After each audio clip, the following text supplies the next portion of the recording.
جس میں رب کی رسی کو مضبوطی سے تھامنے کا حکم دیا گیا ہے اور ہر طرح اختلاف و انتشار سے روکا گیا ہے. لہذا مسلمانوں اللہ تعالیٰ سے ڈرو اور اس بات سے بچو کہ کہیں تم شیطان کے اعلی کار اور دشمن کے ترجمان تو نہیں بن رہے.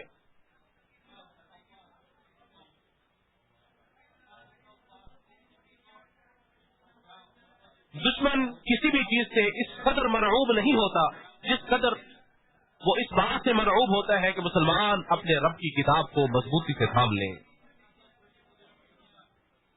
ان کی صفوں میں اتحاد و اتفاق پیدا ہو جائے. وہ نیک کام باہم ایک دوسرے کے تعاون سے کرنے لگے. اپنے رب کی اطاعت و فرمانبرداری اور اس کے دین کی پیروی کرنے میں صبر سے کام لینے لگے.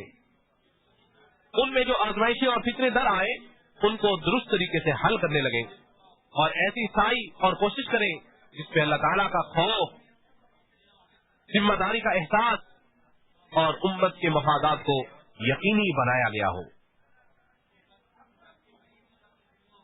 لہذا مسلمانوں تم اپنے آپ کو ان امور میں، ان معاملات میں مشغول رکھو جو تمہارے دین اور دنیا کی مصلحت کی حفاظت کرتے ہوں اور ان کو برقرار رکھنے کے لیے بقدر استطاعت کوشش کرو.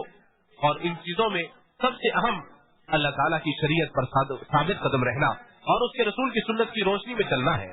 اور صبر آور اور مفید تعاون دین و عقیدے کی بنیاد پر خالص اخوت و بھائی چارگی، اسلامی الفت و محبت، اللہ اور اس کے رسول اور مومنوں کے لیے دوستی و محبت جیسی عبادات کو انجام دو جیسا کہ ارشاد باری تعالیٰ ہے.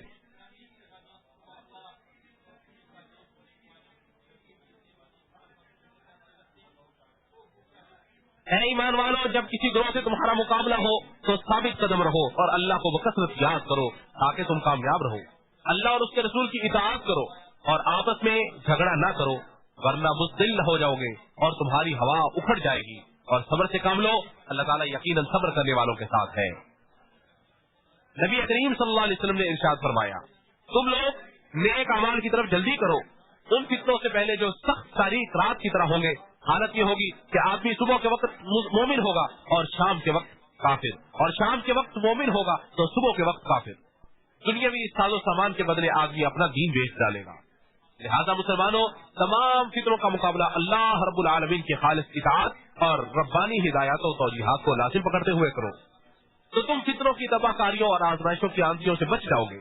خصوصاً اس زمانے میں جبکہ دشمنان اسلام پوری مکاری و عیاری کے ساتھ مختلف قسم کے فساد و بگاڑ اور شر انگیزیوں کے ذریعے اسلام اور مسلمانوں کو نقصان پہنچانے کے درپے ہیں.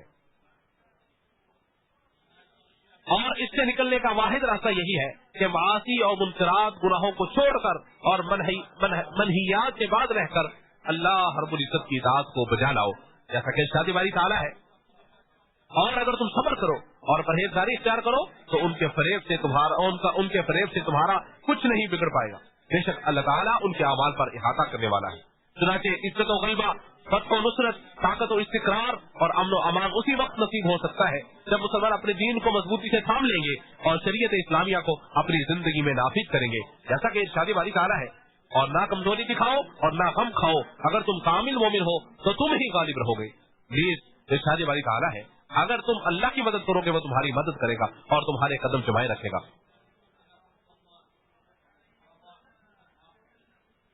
اور یہاں پہ ایک اہم تنبیہ ہے، اور بعض فتنے مسلمانوں کی نمازوں میں داخل ہو رہے ہیں، مسلمانوں کی نمازیں اس کا شکار ہو رہی ہیں. جیسا کہ خطبے کے دوران لوگ اپنے موبائلوں کے ذریعے سے تصویریں بنانے، ویڈیو بنانے میں مصروف رہتے ہیں. تو اللہ تعالیٰ سے ڈرو، مسلمانوں کو اللہ تعالیٰ سے ڈرنا چاہیے اور اللہ تعالیٰ ہمیں سیدھے کام کرنے کی توفیق نصیب فرما اور ہر قسم کے فطروں سے اللہ ہمیں محفوظ رکھے، جو ظاہر ہے جو باطن ہے، ہر قسم کے فطروں سے اللہ ہمیں محفوظ فرمائے.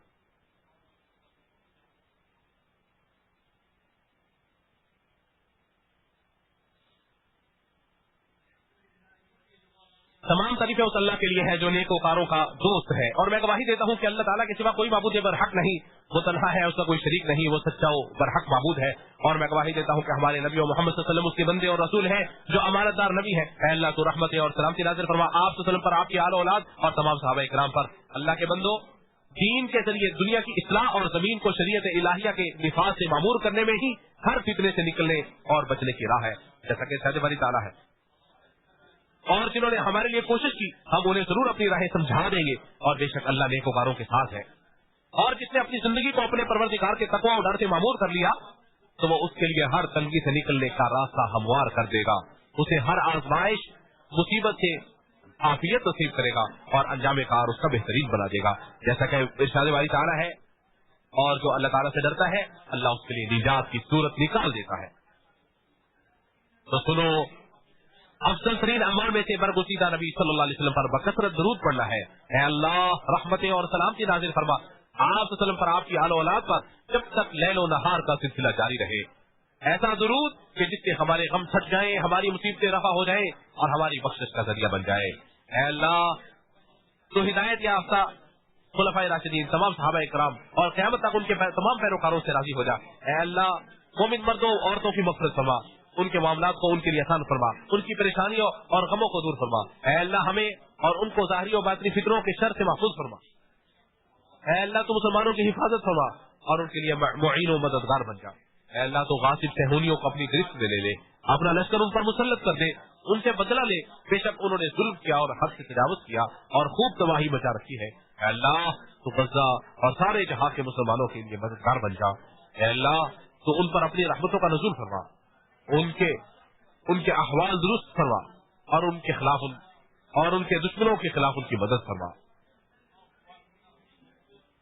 اے اللہ صہیونیوں پر اپنے لشکر مسلط کر دے، اللہ انہیں تباہ و برباد کر دے۔ اے اللہ دشمنوں کے مکر و فریب کو ناکام بنا دے، ان کی تدبیروں منصوبوں کو برباد کر دے۔ اے طاقت و حکمت کے مالک، اے اللہ خادم حرمین شریفین اور ان کے ولی عہد کو اپنی توفیق خاص سے نواز، ان کے ذریعے مسلمانوں کے احوال درست فرما۔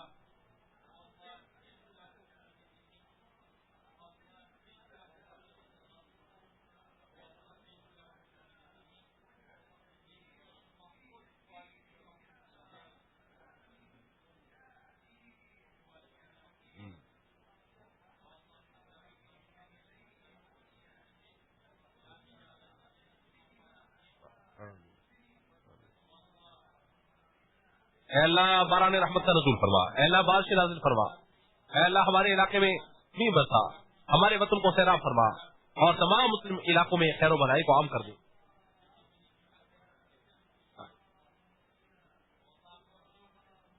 اے اللہ بارش نازل فرما، اللہ ہمارے چپایوں کی وجہ سے اللہ ہم پہ رحم فرما۔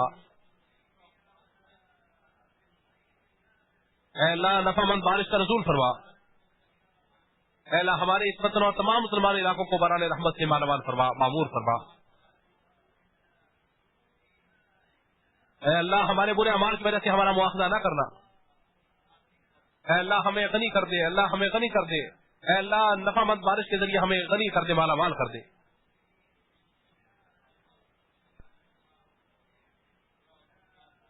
اے اللہ تو پاک ہے، تیری ہی تعریف ہے، ہم سب تیرے لیے، ہم سب تجھ سے استغفار کرتے ہیں اور تیری طرف رجوع کرتے ہیں۔ اے اللہ درود و سلام نازل فرما اپنے بندے اور رسول ہمارے نبی محمد صلی اللہ علیہ وسلم پر۔